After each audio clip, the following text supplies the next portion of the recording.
There's never an easy time to make a hard decision. Never.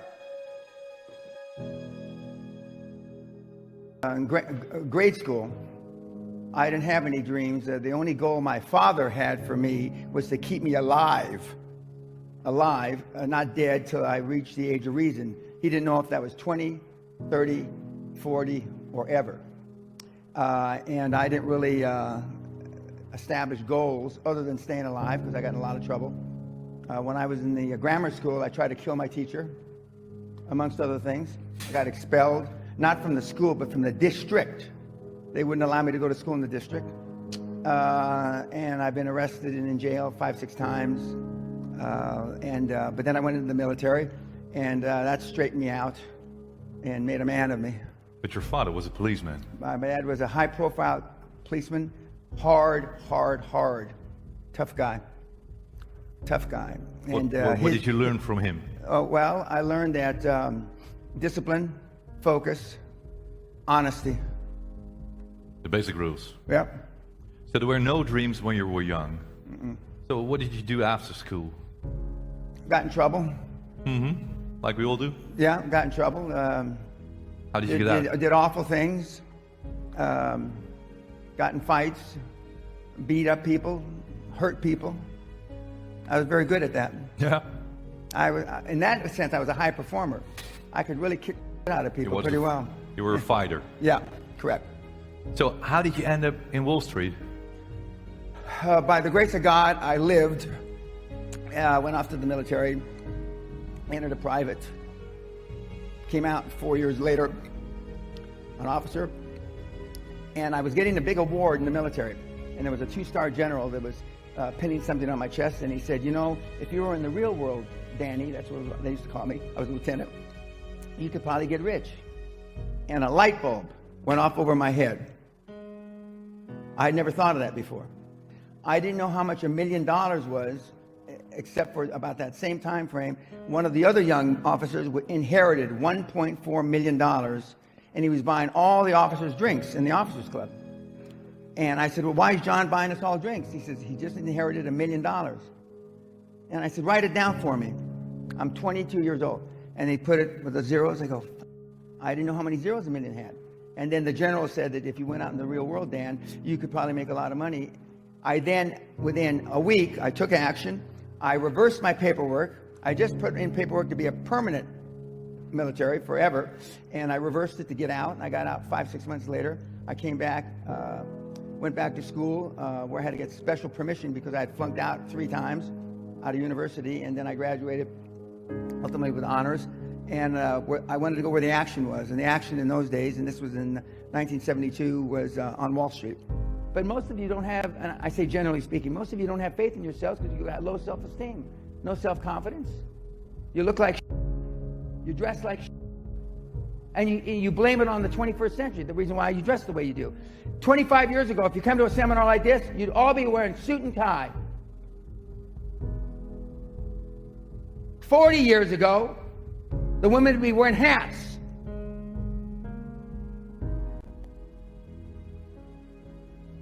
This is my uniform. I don't go to sleep like this, but I mean, this is my uniform. It has been for a long time. Dress, if you want to get money from banks, dress like the president of your country. Unless you're from Pakistan or India or something, dress like the president or the prime minister of your country. You only have one time to make a first impression, kids. You come in looking like some of you, I wouldn't give you toilet paper. Most of you, I'd be embarrassed the way you're dressed.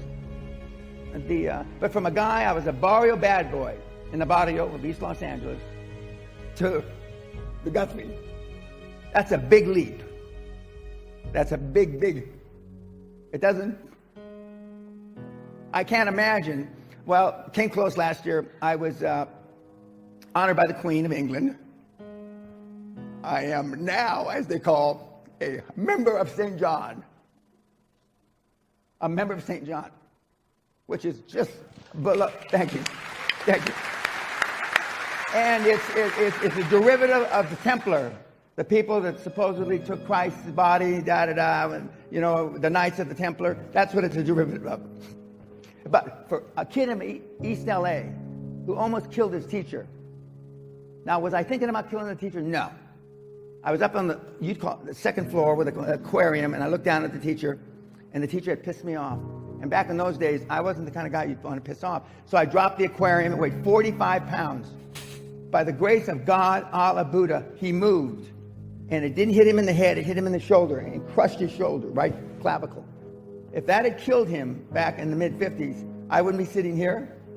The Queen wouldn't have given me anything, not even a postage stamp, and I wouldn't be living in a castle because I would have spent a majority of my adult life in prison. But he lived by some... How did your father respond? He beat me to within an inch of my life. Did you ever beat him back? I would never even think of hitting my dad. My dad had a 56-inch chest, a 28-inch waist, and 18-inch biceps, and he never lifted weights. For you six-packers out there, never lifted weights. He was an all-American gymnast in high school. I get chills even thinking about hitting him. I mean, he would have killed me. But see, Michael didn't bring me here to make... If I leave here with anybody liking me, I failed. You understand what I'm saying? I failed. I'm not here to be your friend. You want a friend? Go get a dog. I'm here to drag your sorry ass across the goal line, no matter what it takes. And there's no better on the planet than me at doing it, as demonstrated by all the tens of billions I've created. Can you imagine? I'm getting all excited now. Just look at this. Even the sorriest ones in here, I could probably 50 million. And there's a couple of billionaires out there. I got to strain to find one, but I mean, there are. The odds are there's at least 2 or 3 billionaires in this room. To be. Potentially. Yes, sir. Potentially. 2 or 3. But would those 2 or 3 make the sacrifices necessary? What is necessary? What's the best advice? How to do it? The best advice is find something you love. Find something that can change 1 billion lives. Zuckerberg is a classic example. He changed more than 1 billion lives. Added value. Correct. Added value, change, you make 1 billion lives better, potentially. You may not get to 1 billion people, but potentially you can make 1 billion lives better, and the odds have just gone geometrically up for you to become a billionaire. And if not a billionaire, a whole bunch of money.